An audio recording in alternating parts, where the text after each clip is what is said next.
Welcome to This Explainer. Today, we're jumping right into some incredibly rich insights from Dr. Robert Peterson on the doctrine of salvation. We're going to unpack some deeply theological ideas together and honestly just turn them into a clear, easy-to-follow journey. If you've ever felt that intense, sometimes frustrating tension between your real desire to live a holy life and the messy reality of your daily struggles, you are absolutely in the right place. We're going to explore exactly how God works to make us holy, and maybe even more importantly, how he guarantees to keep us secure. So, here's our game plan for today.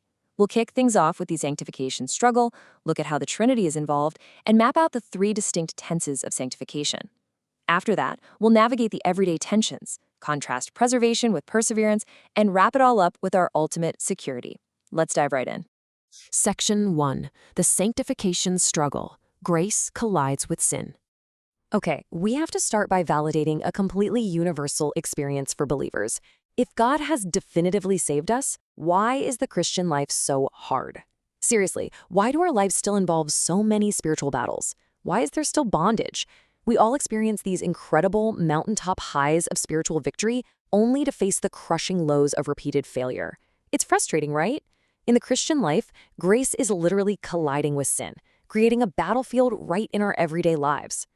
You know, the Apostle Paul actually captured this raw frustration perfectly in Romans chapter 7. He literally cries out, "What a wretched man I am! Who will rescue me from this body of death?" I mean, even one of the greatest heroes of the faith felt this agonizing inability to completely overcome sin.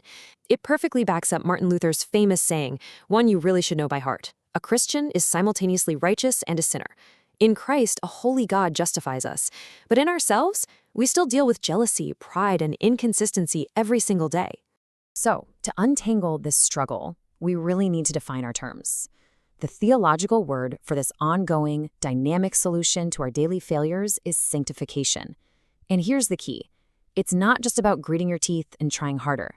It is fundamentally the Holy Spirit's actual work of moving us out of the realm of sin and setting us apart into God's realm of holiness.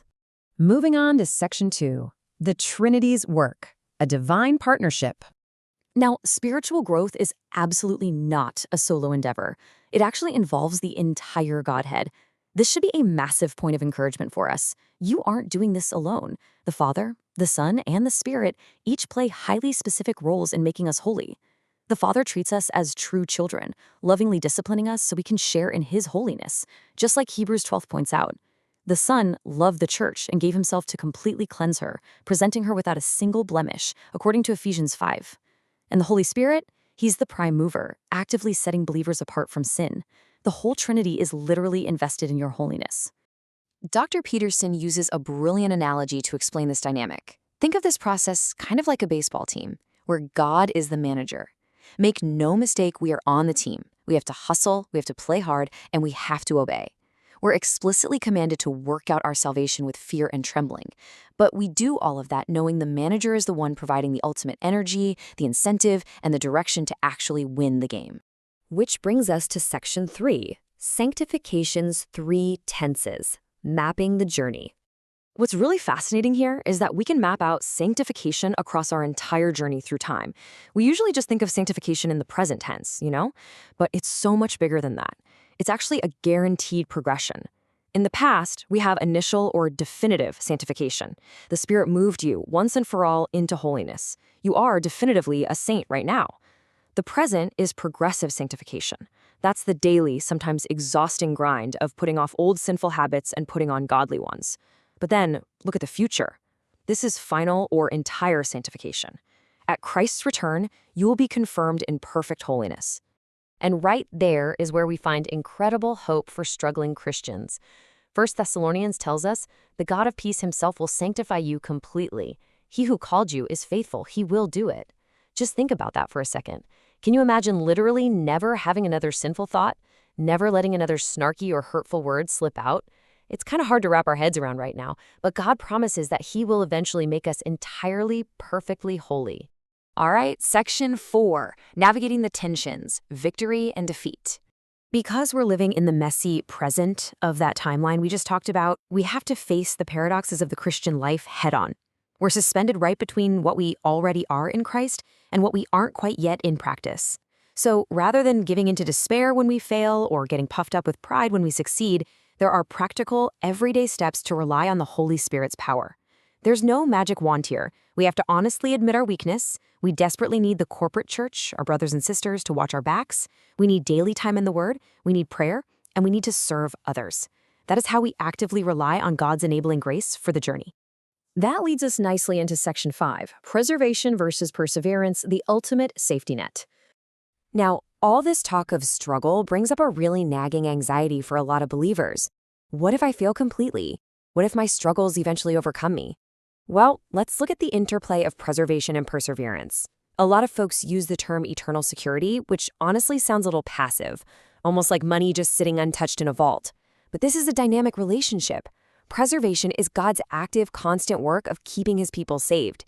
Perseverance, on the other hand, is our responsibility to keep believing, to keep living, and to keep loving. They work perfectly together, but God's preservation is the ultimate safety net, completely undergirding our perseverance.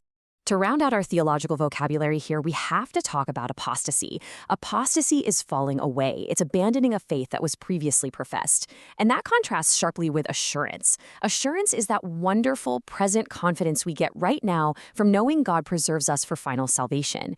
Because God preserves us, we don't have to live in fear. We can have true, solid assurance today.